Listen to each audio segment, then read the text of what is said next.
This is the first step on our journey to becoming an Arrancar. And to do that, after the dying animation, you gotta rip out your chain, boy. You gotta rip it out. You don't do no quests, you don't do nothing else. You rip out your chain and wait for the animation to finish. Then you'll turn into a creepy, weird looking fishbone creature. Like, I can't describe these guys as anything normal. They're just everything but that. Cause they got this freaky black lipstick on. It's just freaky. So what you do here is, by my experience at least, is you scavenge a lot. Don't play no hero, don't play no savior. You look at a fight, look at who loses, and eat them. Simple as that. Eat them. That's your win, that's their loss. So I ended up having to run away from a few fights because I wasn't as strong as my opponents. As you can see here, I was actually getting cooked and blasted with rocks. But at the end of the day, if you find enough parts on the floor, you're evolving, they don't, so they can fight all they want. And when I was a kid, I used to play Counter-Strike 1.6. I know, Unk status mentioned, but I knew my way around the map and I climbed a few roofs, as you will see in this video. So I could escape, but I also got cooked, like destroyed. But there's also help of other players, and they help me out. They see a young holo in need of help and just their heartbeat pounding through their chest, and boom, they slime somebody out for you. You just eat the parts and you keep on at it. You keep on at your glorious evolution. I think it's about time that we speed up my fights and my eating, because that's what it revolves around in this stage. I scavenge, I look at fights, I am in awe of other people's powers and strength, and I hide from a corner, keep eating, and keep looking at other creatures and players. So I'm gonna speed this up so we can get to the fun part.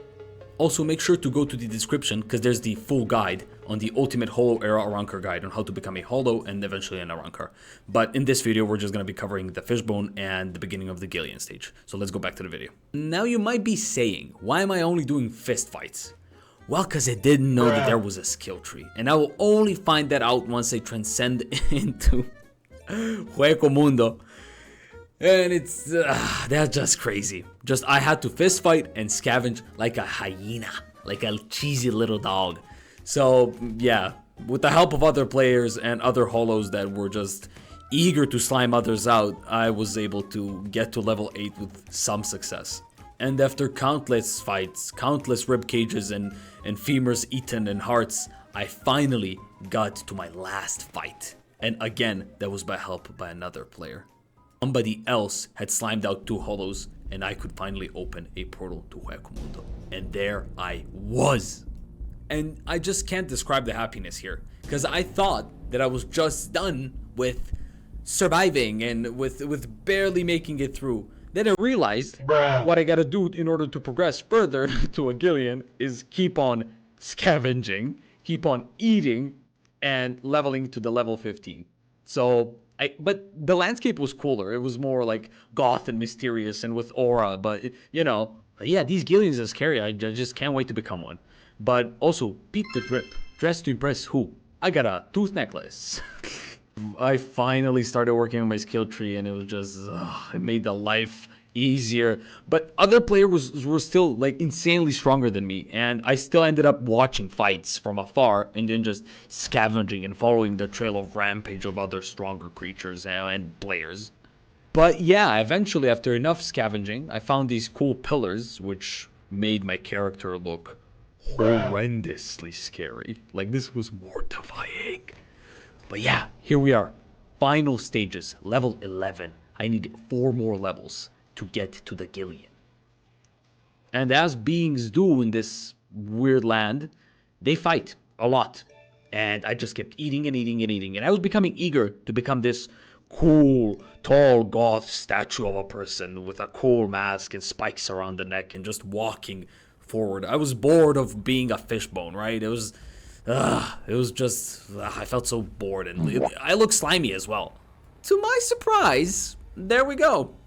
One big old Gillian has fallen, and to its sorrow and to my happiness, I feasted upon its flesh. And look what happens next. After consuming its head, I have become what I always wanted to be. A tall, goth man. But yeah, on a side note, this is so cool. Like even in the show, I just loved watching the Gillians in Bleach. Like they always have this cool, weird, like mysterious aura around them. Just cool how they designed the character. I also cut out a few deaths that happened when I was a Gillian, because for some reason I thought I was almost immortal because I was big. No, I just kept getting killed and killed and killed. But then again, stomping on a fishbone does feel pretty crazy and pretty good. So it's gonna be a task to evolve this guy now, but what I gotta do now is I just gotta keep killing hollows or interacting with hollow pillars. So pretty much I just gotta go around fighting everything I see and to find hollow pillars. And once I earn enough race progression points, I'll be sent to the inner world where I have to fight and defeat 5 other hollows, and you have to do that 3 times. So in the next video you can expect me to do that, because I really have no patience to do it now. Being a fishbone was very hard. I hope you guys enjoyed the video. Please like the video, share it with your friends, and I hope to see you guys in the next video where I evolve into a Adjucha.